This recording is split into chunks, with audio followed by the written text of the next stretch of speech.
Welcome to the Julia and Gino podcast, where business meets family. We explore what the entrepreneur life looks like from a family perspective. We are your hosts, Julia and Gino Barbaro. Hey everyone, this is Julia Barbaro, host of the Julia and Gino podcast. I'm here with the co-founder of Jake and Gino, my husband and co-host, Gino Barbaro. Julia, I've got some great news for all the listeners today. I'm going to hold up the book. I got the first paperback copy of the book by Joe School. And thanks, Joe. Got it in the mail about a month ago. And what I want to say is, well, I'm going to introduce the guest. See, the guest is Jerry Bowyer, but I don't want to let it out of the bag yet because I want to really thank Joseph. And I'm excited about this show because we traditionally talk about our feelings. We talk about relationships, but this one's going to be more about economics and more about making I'm going to get the feelings out. You're going to see some emotions going to come out. Okay. A tear might even come out. The book is The Maker versus the Takers by Jerry Bowyer. We have Jerry on the show today. He is president of Bowyer Research, host of 2 podcasts, including Business in the Kingdom, and author of The Maker versus the Takers, what Jesus really said about social justice and economics. Jerry has also been a feature on Forbes.com and Wall Street, as well as a frequent commentator on Fox News. Welcome to the show, Mr. Jerry Bowyer. Jerry. Thank you, Julia and Gino. Great to be with you. What I'm trying to figure out is how you got a paperback copy of my book before I got any paperback copies of my book. I've been waiting here. The hardback sold out. And so I won a box of books, and the publisher said, hold on, it's going to come out in paperback soon. And here I'm on this podcast and you're holding it up, and I got Buckus here. Just hand that to me, will you? That's fine. The last name is Barbaro. It pays to know people. That's all I'm saying. When you get, people, it sort of pays, right? Give it to us. Yeah. So I want to really dive into your story because you have so many similarities to us. You have 7 children who you've homeschooled. We have 6 children who my wife is homeschooled. I can't really take the credit. An amazing story. I wasn't a Marxist to start out with, but talk about how you're a Marxist and how did you come to embrace Jesus? I want to unpack that story a little bit. Well, I guess I was a Marxist because I was an arrogant prig, and what an answer. wanted to be I love it. smarter than everybody, and I thought of atheists as smart, and I thought of Christians as stupid. And part of it was that there's actually a better reason than that. Part of it is my grandfather, who was basically my father figure, because my father left us, so my grandfather raised me. He was an atheist, and he had these atheist books around. He was also a small business owner. And I believe if he had lived longer, he would have left and a socialist, he would have left all that behind. So when he died, I inherited his book collection. And so I read a bunch of atheism, and it seemed to be intellectually challenging. My grandfather was interesting because he was an intellectual machinist, right? So he's working for Bethlehem Steel, and he's working in the machine shop, and he's drafting, and he's running the machines. Then he's coming home and he's reading books of political philosophy, and teamed up with my Grammy. Then they owned a bar. Actually, they owned a little restaurant grill thing, and there was a flood. And the only thing that survived the flood from the store was the stuff that was in glass that floated. So they reopened as a bar because that's all that survived the flood. And so they were a big influence on me. So when he passed away, I read his atheist books, and I thought I want to be like Pop and Pop Smart. And I had an idea about Christians being kind of stupid. Then what happened is I just read a lot more widely and ran across people like C.S. Lewis, and then later people like Thomas Aquinas and St. Augustine and others, and realized that the great intellectual tradition of our civilization is Christian.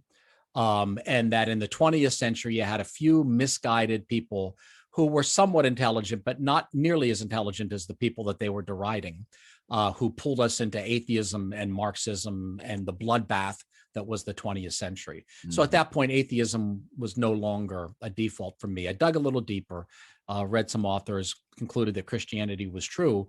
And at that point, I didn't even think about economics anymore. It was just so automatic to me to associate socialism with atheism that when I wasn't an atheist anymore, of course I wouldn't be a socialist anymore.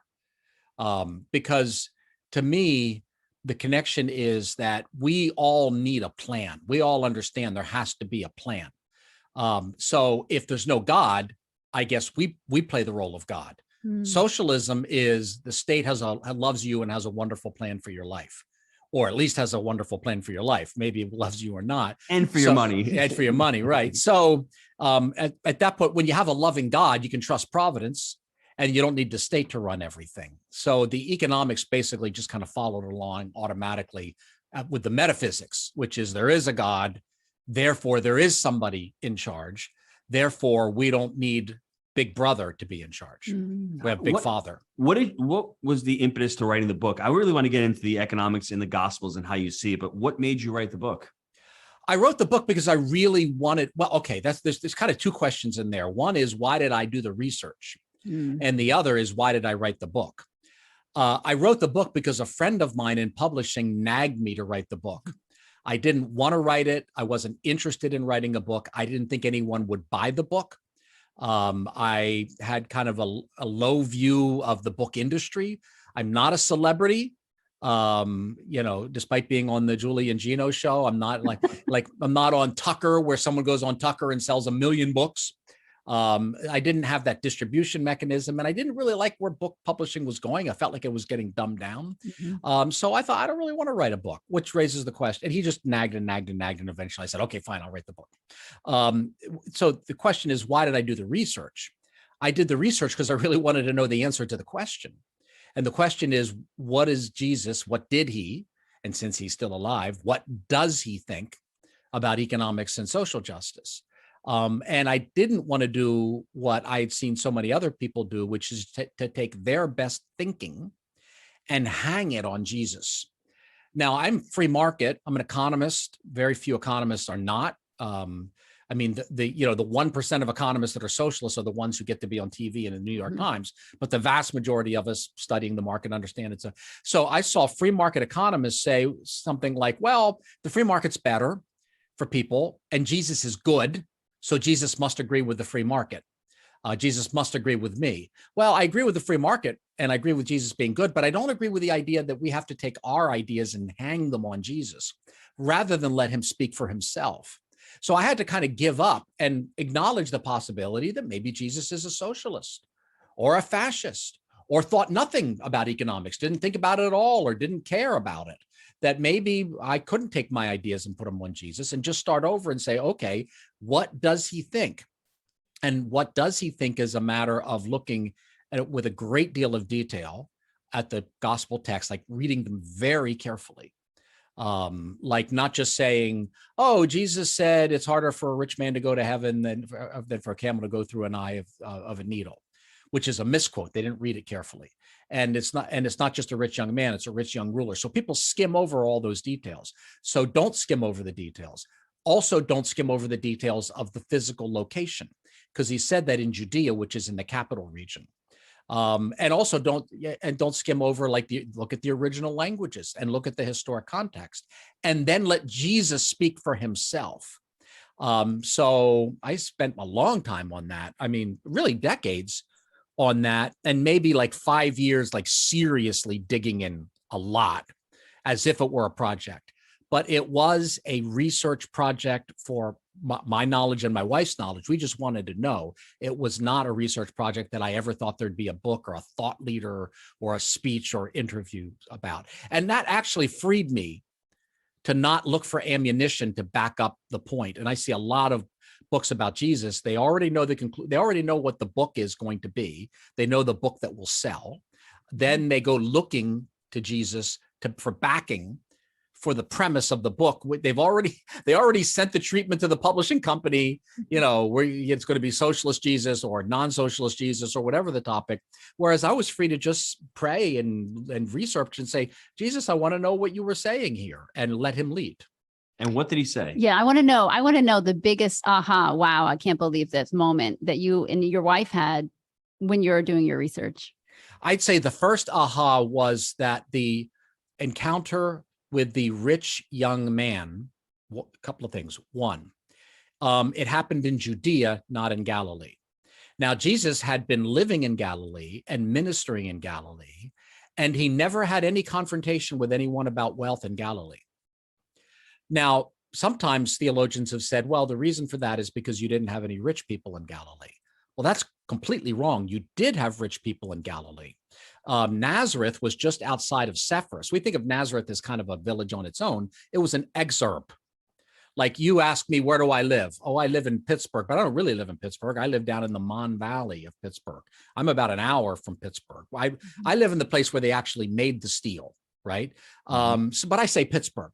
Well, Nazareth would have been like that. Sepphoris was the capital of the region, and it was a major financial center, and it had rich people. And we know because in the past 20 years, we've dug up their mansions and their fine works of art. Jesus lived very near to a bunch of rich people. And there was a building boom while Jesus was a young man. When Herod died, Sepphoris rebelled. It was completely destroyed. And then Rome came along and said, well, we destroyed it, but we're going to rebuild it. It is incomprehensible that Joseph and Son builders would not have worked over there in Sepphoris, which you can see from our house, when there was the greatest building boom in Galilean history going on. I mean, what are they doing? Just fixing plows all day? I mean, it doesn't make any sense. How many plows are there in a village of 100, right? So they would have been around all this, but there's no confrontations over wealth in Galilee. The first confrontation over wealth occurs when when Jesus goes down into Judea and he meets a rich young what? A rich young ruler. So these are the details we skim over. They don't ask, where was he? He's in the capital region. They don't ask, what was his job? He's a senator. That's an archon. That was his job. They switch over details, like, for instance, the rich young ruler says, what must I do to inherit eternal life? And Jesus repeats the commandments from the 10 commandments. But he says, thou shalt not defraud. When he lists these commandments to the rich young ruler, he says, do not defraud. Well, the problem is, do not defraud is not in the 10 commandments. So what's going on? What did Jesus forget what the 10 commandments are and he accidentally, added something? No, he remembered. The reason he mentions defrauding, he mentions stealing, he mentions coveting. So defrauding is kind of already covered, but he circles back to defrauding. Why? Because that man had been defrauding, because that was the business model of members of the Sanhedrin, rich members of the Sanhedrin. That was the way it works. It wasn't exceptional. How do we know that? Later, James, who is either Jesus's brother or Jesus's disciple James, we don't know which, from Jerusalem writes to Christians saying, do not rich men defraud you and drag you before the judgment seats. See, James is saying that's how it works here in Jerusalem. That's the system. K Street with the lobbyists and the Congress, and you go into Congress and you have $10,000 in your IRA, and you come out and you have $10 million in your IRA. That's how the system works. It's not like once in a while there's a corrupt person. The system itself is corrupt. So the reason that Jesus is telling him to give his money to the poor isn't because he's rich. Jesus didn't say it to Joseph of Arimathea, and he didn't say it to whoever was up there in Galilee with those wonderful mansions. He said it to a senator who had been defrauding people. And if you lose those details, you'll think that Jesus is just kind of wandering around giving advice that is not appropriate to the time and place, as opposed to confronting a wealthy member of the extractive elite for extracting wealth from the people. Mm-hmm. So that was kind of the aha. And then sort of the bigger picture is, never does Jesus confront anyone over wealth in Galilee. And Galilee was lower tax, faster growth, entrepreneurial, small business territory. All of his confrontations over wealth: rich young ruler, a man of the state; Zacchaeus, the arch tax collector, another man of the state; and the money changers, also men of the ruling class and of the state. All of those, and even to some degree, there's a confrontation where Judas confronts him. All are Judeans connected with state power. So to turn around and treat these confrontations as though Jesus is mad at Bill Gates, for being rich, it might be other issues, but he's mad at an entrepreneur for being rich, when Jesus never confronts an honest entrepreneur over wealth. He only confronts the ruling class, which is extractive, is really missing the big point. So why do so few people talk about economics in the Bible?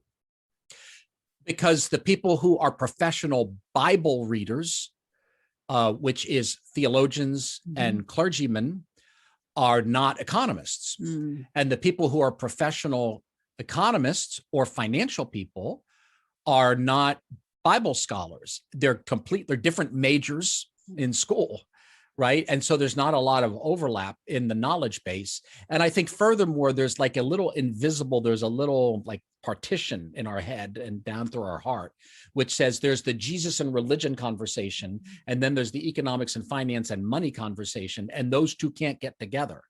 And so we don't see Jesus talking about money. We basically have said to Jesus, we're going to tell you in advance what you're allowed to talk about. So Jesus, if you're saying something about money, well, you can't be talking about the economy. You have to just be talking about my personal relationship with money. So then I remember once when I was trying to talk to a financial advisor about this rich young ruler story, and I talked about Jesus's confrontation, he like finished my sentence. Well, Jesus, yes, right. Jesus knew that he was greedy and was idolatrous, and Jesus could see into his heart, and that's why he told him to give it away. It's like the Bible says nothing about Jesus looking into his heart. There are times where the Bible says Jesus discerned what they were talking about, or he knew what they were thinking. There's nothing like that there. Jesus didn't have to use second person of the Trinity omniscience powers. He knew that the guy was greedy and needed to be confronted because of who he was, the place he played in the economic system. Exploitation was the business model, just like it was for Zacchaeus, the tax collector. And that's why Zacchaeus says, whomever I have defrauded, again, defrauding, I will give back fourfold. Jesus is confronting people not just because of their personal greed. Yes, they are greedy. If you're a member of Congress and you use your political power to extract wealth from people, you are greedy. But that's not the only thing that's going on.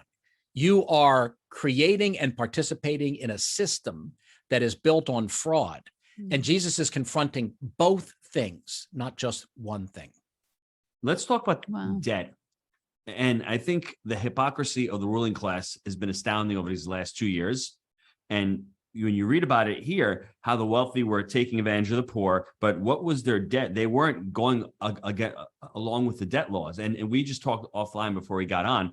We don't have any personal debt as well. I love business debt. Congratulations. I have zero personal debt. And with 6 kids, and I've built up to that because I can see it's, to me, sort of an enslavement. When I have that personal debt, I am beholden to the person who I'm owed that debt. So I tried to get off of it. And I think that's the problem with our society right now. When you have debt, when you have student debt, when you have all the types of debt, you have less opportunity, you have less options. And I think that's what the ruling class is allowing to happen, in my opinion. You add on more debt, you have less opportunities. Your kids have no student debt. My children don't either. When they graduate college, my oldest child is a missionary right now. She's going to sign up for another year. If she had $150,000 of student debt, maybe that option would not be allowed to her. So I think that's true. So can you go over the debt laws of how it was in the Old Testament? And then you see the New Testament coming along and they're not following those laws. Yes. In the Old Testament, they had the Shemitah law, which is the release of debt every 7 years.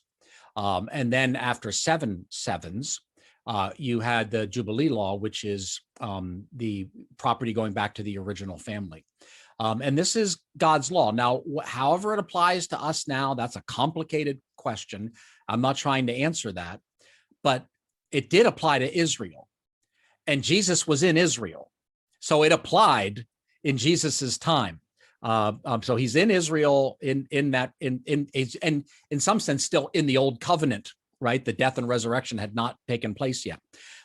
So those laws weren't done away with. Now, what's really interesting is, well, I hope a lot more than this is interesting, but Israel had gone into captivity, right? We all know about the Babylonian captivity. What's usually not paid so much attention to is that Jeremiah said the reason they went into captivity is because they didn't follow the 7-year and 50-year laws. Their punishment for not following those laws was to be held in captivity. Okay, so they go off into 70 years of captivity in Babylon. And then later, Daniel says, well, maybe you have the wrong idea. It's actually not 70 years. It's 7 70s because you're still not obeying God. So you will have 490 years of captivity to other nations. You will be a slave to other nations. You talk about debt as slavery. And Babylon had an interesting system. They had a class, I forget the word in Ugaritic, begins with a K. They had a class of people, essentially bankers, that they would send into a nation that they wanted to conquer, and they would offer easy credit. So what would happen is they'd get indebted, and then that weakened the nation. And so then Babylon, Jerry, time out. What they're doing is they're sending credit cards to teenagers. Is that what they're doing back then? Yes. Is that when they came up with the idea? The Babylonians are sending credit cards to teenagers, to everybody. Everyone can get indebted.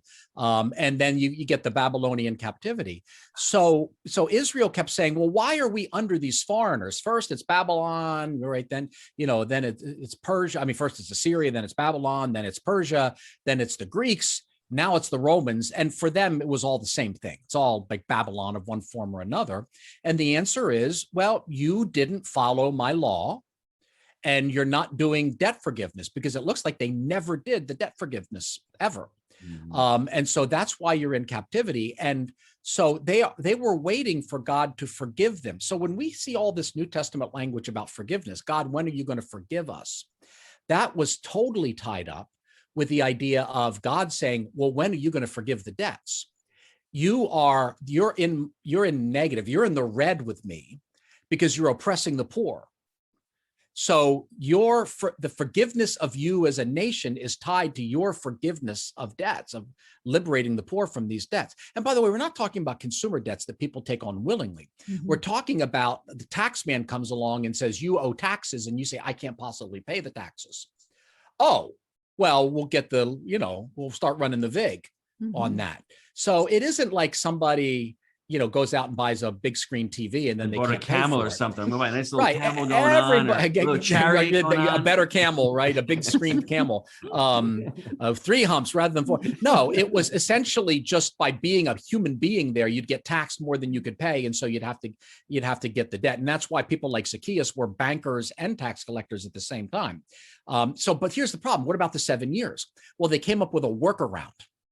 And this workaround, I think, really got God angry. And the workaround is, so you owe me, I'm the tax collector. I'll be the bad guy in this. And you owe me money. Okay. But it's coming up. It's been 5 years. So in 2 years, I'm going to have to forgive your debt. Uh-oh.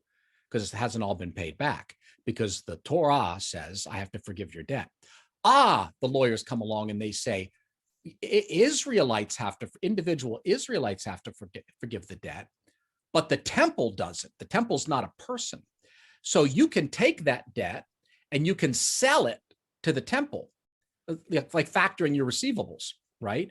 And the temple can keep collecting forever. So I'm really collecting for you forever, but I get it in the form of a one-term payment. That was called a prosbul.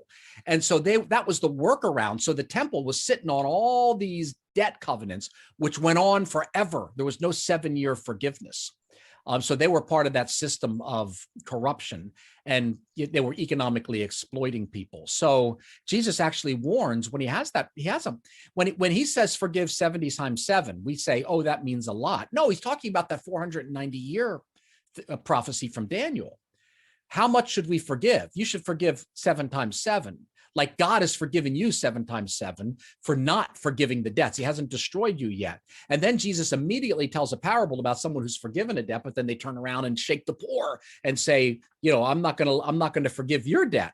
Jesus is offering a national debt warning here.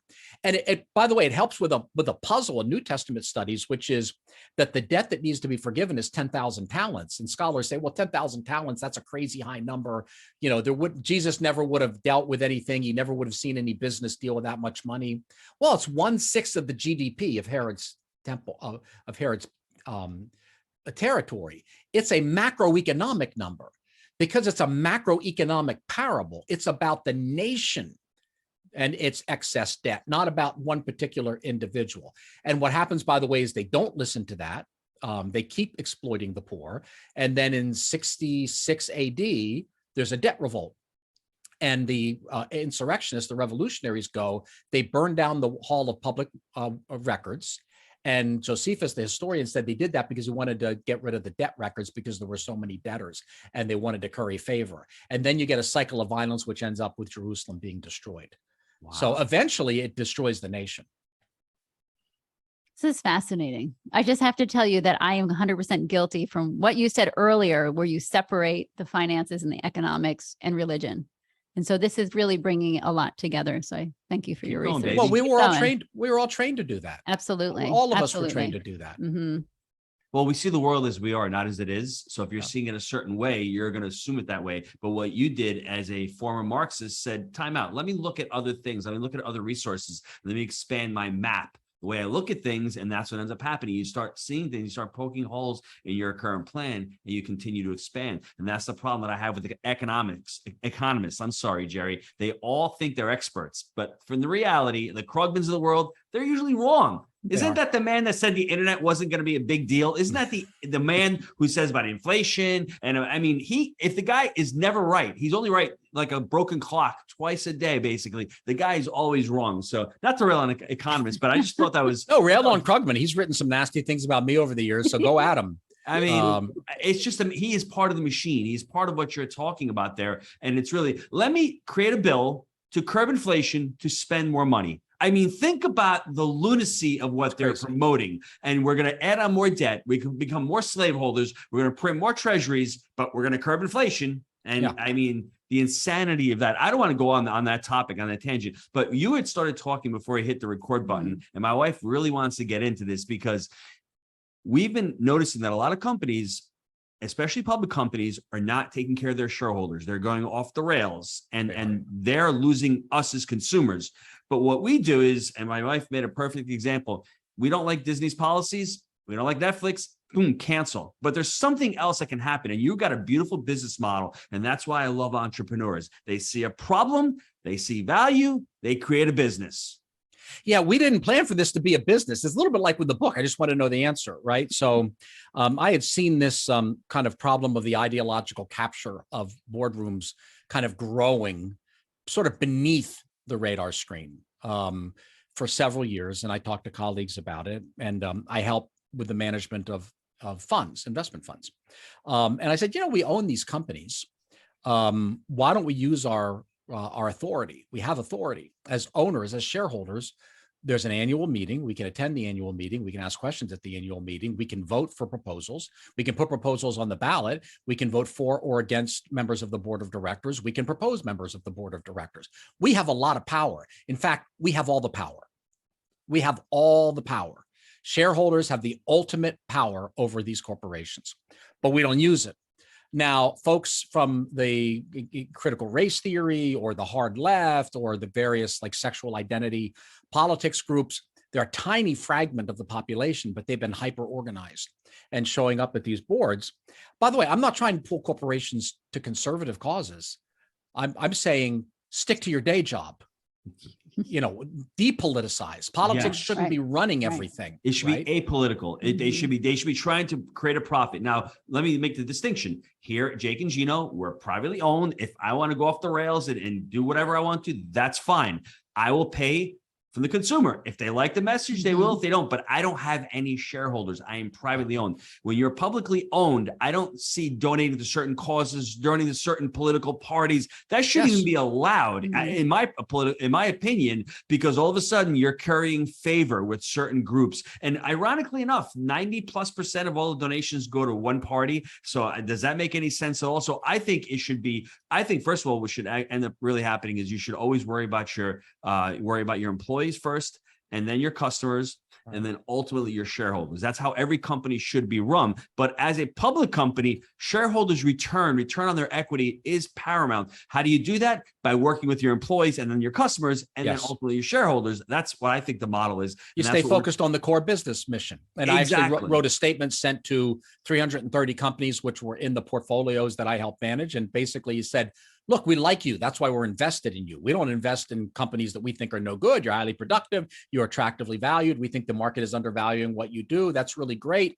But what are you doing when you're endorsing the Equality Act, which would weaken the Religious Freedom Restoration Act? What are you doing there? What are you doing when you're getting into transgender ideologies and the rest of it? What are you doing when you're saying, well, we support Roe versus Wade?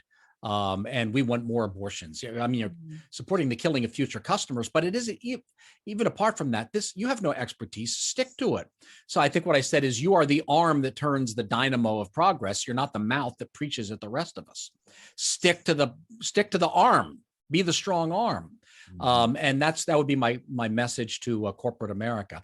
But on the other hand, I'm a little less frustrated with them than I am with us, because we left a power vacuum. We didn't talk to them about it.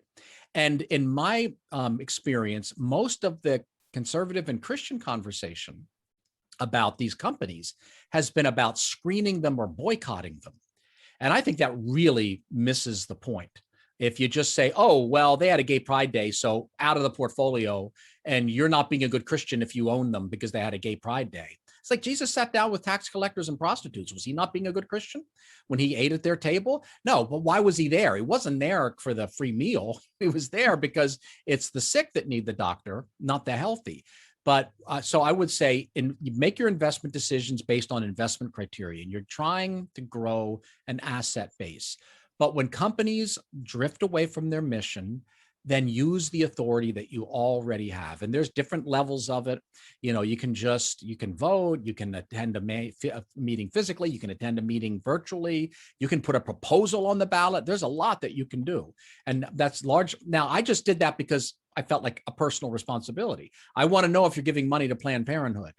Right? So tell me whether you're giving money to Planned Parenthood. Oh, well, we don't disclose. Okay. Well, why don't we put a proposal on the ballot, which would compel you to disclose? All right. How about that? And then what I found is that there were other funds out there and financial advisors who they were kind of slow to be interested in this. But what happened is the clients were coming to them saying, hey, Coca-Cola is boycotting Georgia. Let's boycott Coca-Cola. And the advisors don't know what to do. And they will come to me and I'll say, well, sure, you can boycott Coca-Cola, but wouldn't you rather log on to the annual meeting and say, why is it your business to boycott a state based on a heartbeat bill or a voter ID bill? Oh, and by the way, how much identification did I have to provide to attend this annual meeting of Coca-Cola? And you're losing your hair here because your hair's on fire because someone wants a voter ID? What did I have to jump through in order to vote for the Coca-Cola board? And just like bring these questions. And it's fascinating. What I'm hearing over and over again is, I have never heard from anyone like you before, which means what a blue sky, I guess it's a blue sky or a blue ocean, blue water opportunity. We are so new to this that we have so much opportunity to be the growing voice. And I think we're going to see in this coming year that we're going to see conservatives and Christians being the ones who start to drive the agenda when it comes to these annual meetings. I love this, Jerry, because you're giving us an answer to what do we do? Because there's a lot of us frustrated, like we talked about with certain companies that, they don't align with our values, but it's gone beyond that. And we're sitting home, just like Gino said, cancel. We're going to cancel this. We're going to cancel that. But I talked earlier about Starbucks, that for a while there, it was obvious they were very anti-family. And so I thought, well, if I don't go there and give the money, that's probably the right thing to do. But let's do something. And so what we did was family of 8. We would walk in, we would sit down, and we would be the example of what a large family was. And we would be an example for others instead of just hiding and staying home and avoiding other people, being out. And that's why I love, and I know you have a big family too, but sometimes just being out in the crowd with a big family as an example of what life is, you know what I mean? Instead of not doing anything. So thank you for giving us something that we could do instead of just sitting back and doing nothing. Yeah. What are we going to do? Just keep withdrawing and withdrawing and withdrawing. Exactly. And pretty soon we're in a bowling alley watching Tucker and sitting on my pillows. That's right. And that's it. Chick-fil-A. We can go to Chick-fil-A. And Hobby Lobby. That's right. That's it. The only Maybe vendors. they'll have coffee at some point. Hobby Lobby and Chick-fil-A, instead of going out there. It's interesting. Right. There's this whole conversation about doing business with companies that align with your values, as if the fact that they do or do not align with your values is a given. Mm-hmm. It's written in stone. So if they don't, so there's kind of two versions of doing business with companies that align with your values. One is, if they don't align with your values, don't do business with them. That's retreat.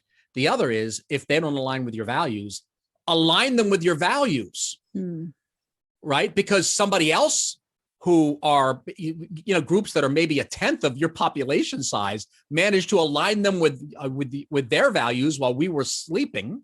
So let's get them aligned with our values. Now, I'm not saying they're going to go out and be super conservative companies. To me, aligning with my values is politics isn't politics. Business is over here. Politics isn't everything. The state isn't a god. Your God-given responsibility is to go out there and deliver a product at a profit for we, the shareholders. So there's kind of the alignment with your values thing kind of goes two ways, you know, and there's a famous Simon Stylites. Remember Simon, the guy who, he wanted to be so pure that, a lot of early Christians, they went and lived in a cave, but that wasn't enough. So he lived on top of a 40-foot pole to be separated from the world. So, I mean, that's one way to go. I don't think it changed much. I think changing is maybe going out there and maybe chasing some of those other folks up a pole, so they have to live in isolation.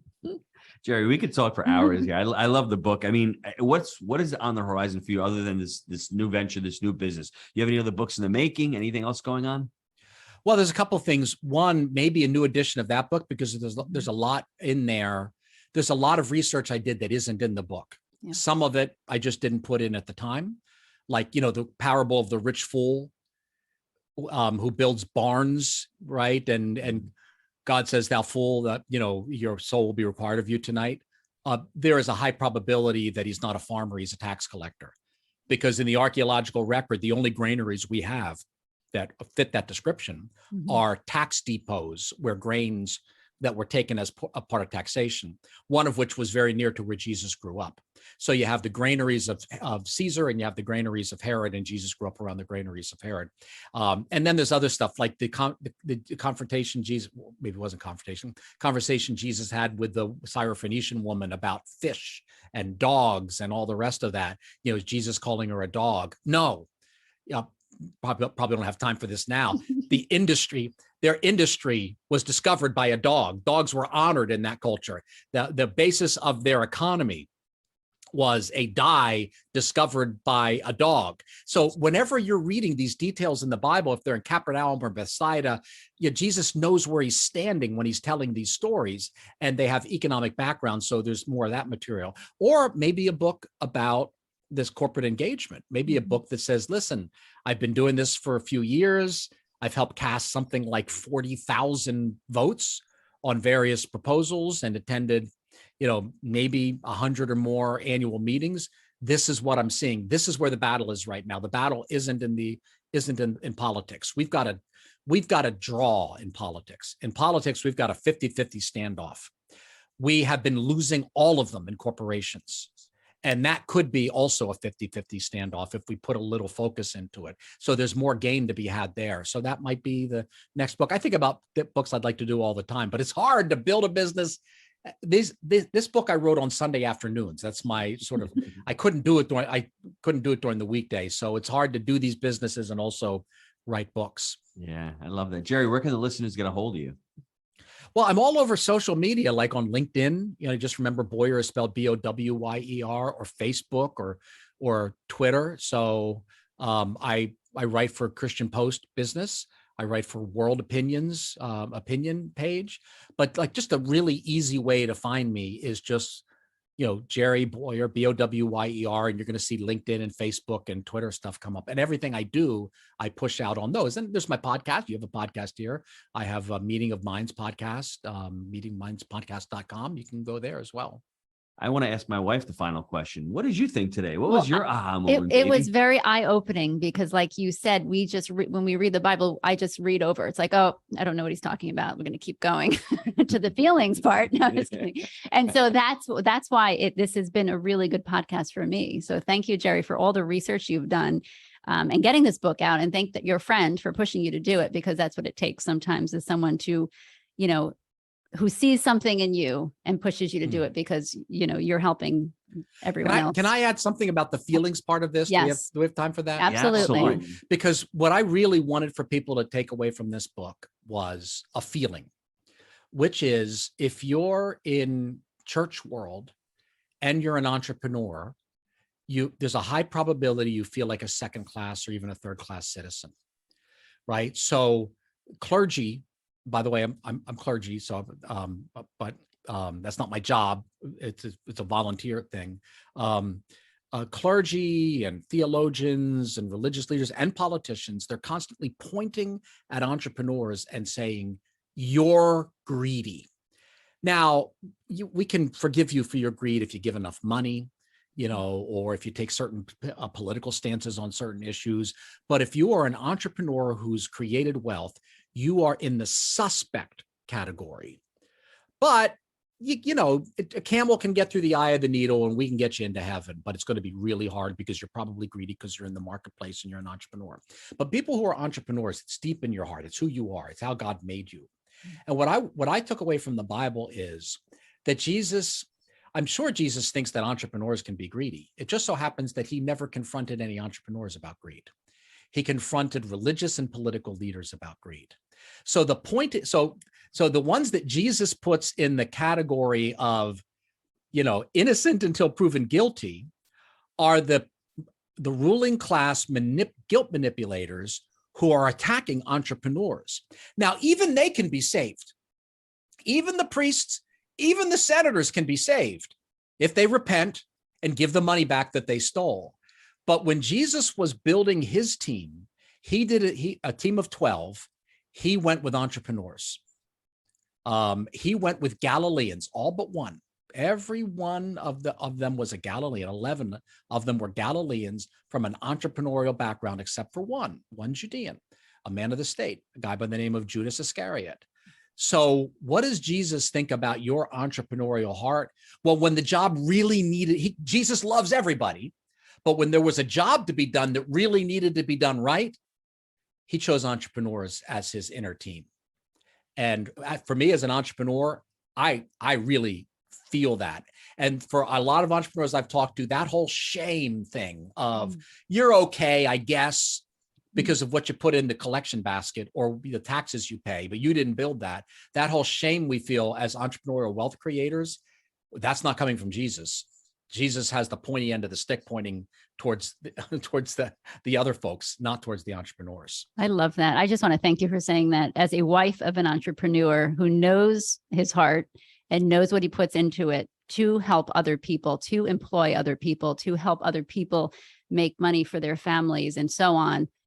I mean, thank you for saying that. I'm going to end the podcast by saying that an entrepreneur starts a business to create value and to sell in the marketplace. When I was a small business owner, I created a business to support my family. I think I was doing the wrong thing. I think I was being greedy then. I think that when I had the shift of saying, well, I should be out there creating a product that I can sell to add value. And the more that I can add value, the more money that I make. And I'm not being greedy from that perspective because I'm just trying to create value for the customer. And the more customers that I create, the more money that I have. We have 1,500 apartment units. So we have thousands and thousands of residents. The more apartment units have, the more value we're able to create. And I think that's the value. And Jerry, I really want to thank you for not. And my point is, you don't have a defense you need to offer.